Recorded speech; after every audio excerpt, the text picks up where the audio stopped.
Peringatan terbaru di Israel dan Yerusalem mengejutkan seluruh dunia. Bayangkan sebuah peringatan yang membuat gemetar di seluruh dunia. Hal ini terjadi di Israel, sebuah negara kecil yang membuat dunia gelisah karena apa yang muncul dari sana. Aspek yang paling menakutkan adalah penggenapan nubuatan. Hari ini kita akan membahas nubuatan Israel yang mengerikan dan mengguncang dunia dan penggenapannya. Setelah Perang Dunia II, orang-orang Yahudi tersebar. Mereka kehilangan hubungan mereka dengan tanah Israel, yang merupakan tempat yang sangat penting bagi mereka. Namun sesuatu yang luar biasa terjadi. Tuhan memenuhi janjinya pada tanggal 14 Mei 1948. David Ben-Gurion, pemimpin badan Yahudi secara resmi, mendeklarasikan berdirinya Israel. Ini momen spesial yang telah dinubuatkan dalam kitab Yehezkiel, Yeremia, dan Yesaya dalam Perjanjian Lama yang menubuatkan pemulihan Israel. Dalam Yehezkiel 36 ayat 24, "Aku akan menjemput kamu dari antara bangsa-bangsa dan mengumpulkan kamu dari semua negeri dan akan membawa kamu kembali ke tanahmu." Ini berarti bahwa Tuhan berjanji untuk mengumpulkan orang-orang Yahudi dari semua tempat di mana mereka tersebar dan membawa mereka kembali ke tanah mereka. Yeremia 30 juga berbicara tentang Tuhan yang menghibur umatnya dan berjanji untuk membawa mereka kembali ke tanah yang diberikan kepada nenek moyang mereka. Nubuatan ini berfokus pada pengumpulan orang-orang Yahudi yang tercerai-berai dan membawa mereka kembali ke tanah yang dijanjikan Tuhan untuk diberikan kepada mereka, yaitu Israel saat ini. Ketika kita melihat Israel saat ini, kita dapat melihat bahwa nubuatan lama menjadi kenyataan. Tanah yang dijanjikan kepada orang-orang Yahudi kini menjadi rumah mereka. Janji Tuhan menjamin kembalinya orang-orang Yahudi ke tanah air mereka. Namun ada lebih banyak cerita hari ini. Israel menghadapi kondisi cuaca buruk dengan panas dan kekeringan, dan tanahnya secara alami tidak terlalu subur. Tetapi sesuatu yang mengejutkan sedang terjadi. Orang Israel menanam berbagai macam tanaman di lahan yang tampaknya tidak produktif. Namun pohon-pohon di Israel menghasilkan lebih banyak dibandingkan di tempat lain seperti Rusia.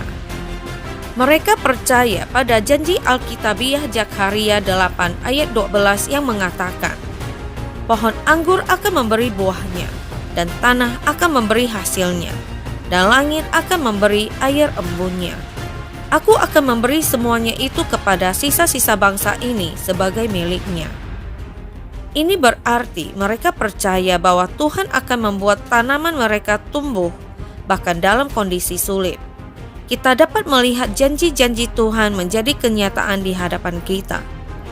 Zakharia 12 membuat prediksi terkait dengan skenario politik saat ini di Timur Tengah. Ia memperkirakan bahwa Yerusalem akan menjadi kekuatan yang tidak tergoyahkan, bahkan dalam menghadapi kesulitan. Nubuatan yang terungkap di Israel menunjukkan hubungan antara Yerusalem, Israel, dan keyakinan beragama, menyoroti pentingnya tanah khusus ini bagi mereka yang percaya kepada Tuhan. Nubuatan tentang Yerusalem dan Israel sebagian telah terpenuhi, sementara yang lain masih dalam diskusi. Yang pertama adalah tentang transformasi tanah dari tidak produktif menjadi makmur.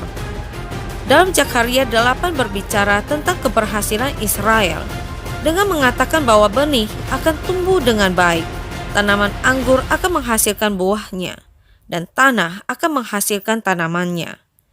Israel yang sebelumnya memiliki lahan gersang dengan sedikit air, kini menjadi pemimpin dalam teknologi budidaya maju seperti irigasi tetes yang memungkinkan tanaman tumbuh subur hanya dengan sedikit air.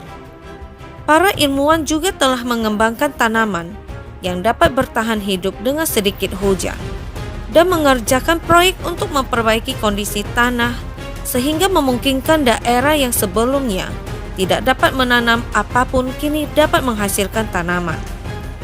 Semua kemajuan dalam pertanian dan penghijauan lahan ini adalah seperti nubuatan lama yang menjadi kenyataan. Sekarang mari kita bahas nubuatan lama lainnya yang sedang menjadi kenyataan. Pembangunan Bait Suci ketiga. Bait Suci ketiga di Yerusalem adalah tempat yang sangat penting bagi banyak orang, bahkan lebih istimewa daripada Bait Suci lama yang sudah tidak ada lagi. Meskipun belum dibangun, banyak yang bersemangat karenanya. Bagi orang Kristen, ini penting karena berkaitan dengan penggenapan nubuatan Alkitabiah dan eskatologi Kristen, yaitu kedatangan Kristus yang kedua kali. Bagi orang Yahudi Ortodoks, ini bukan hanya sebuah bangunan tetapi simbol kekudusan dan tempat beribadah.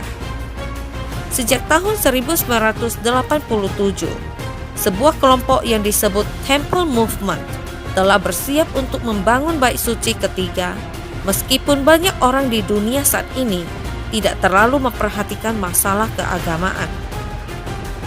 Yahudi Ortodoks menanggapi hal ini dengan sangat serius. Mereka telah membentuk kembali Komite Keagamaan Sanhedrin yang bertanggung jawab untuk memastikan bahwa semuanya dilakukan dengan benar dalam rekonstruksi kuil. Mereka percaya bahwa segalanya akan menjadi lebih baik setelah kuil dibangun kembali. Temple Institute menjadi berita ketika 5 ekor lembu merah diterbangkan ke Israel dari Texas untuk memenuhi persyaratan untuk melanjutkan pengorbanan di kuil. Kelima ekor lembu betina merah yang tidak bercacat ini dipasok oleh sebuah kelompok Kristen di Texas.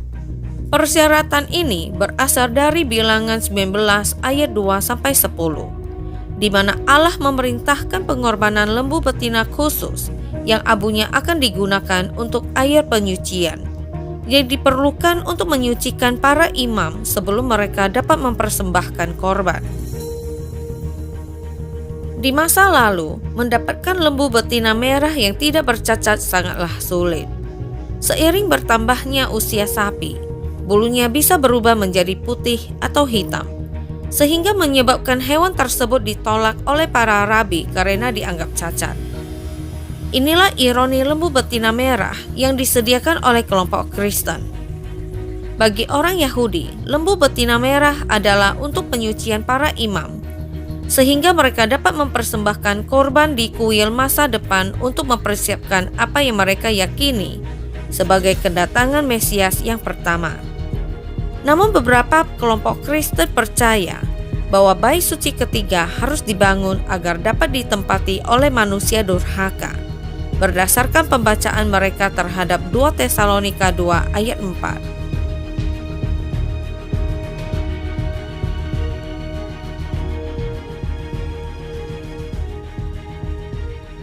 Jadi, dengan memberikan lembu betina merah kepada orang Yahudi, mereka berupaya mempercepat peristiwa akhir zaman.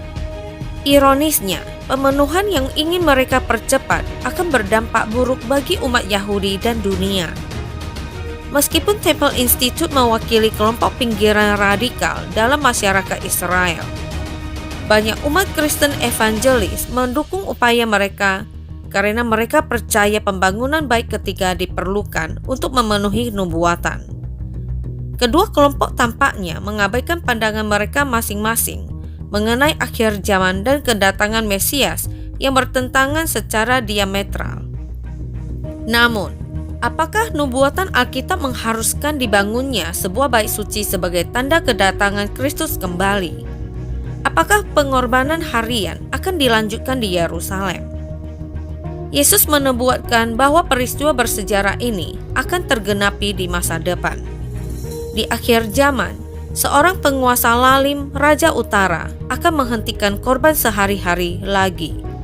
Kita mengetahui dari Daniel bahwa peristiwa-peristiwa ini akan terjadi pada akhir zaman, dan bahwa sejak saat korban harian dihilangkan dan kekejian yang membinasakan terjadi, akan ada 1290 hari yang menunjukkan hitungan mundur kedatangan kembali Yesus Kristus.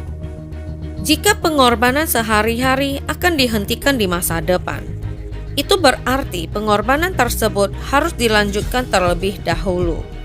Inilah sebabnya mengapa tindakan Temple Institute dan rencana mereka yang berani untuk melanjutkan pengorbanan adalah hal yang menarik.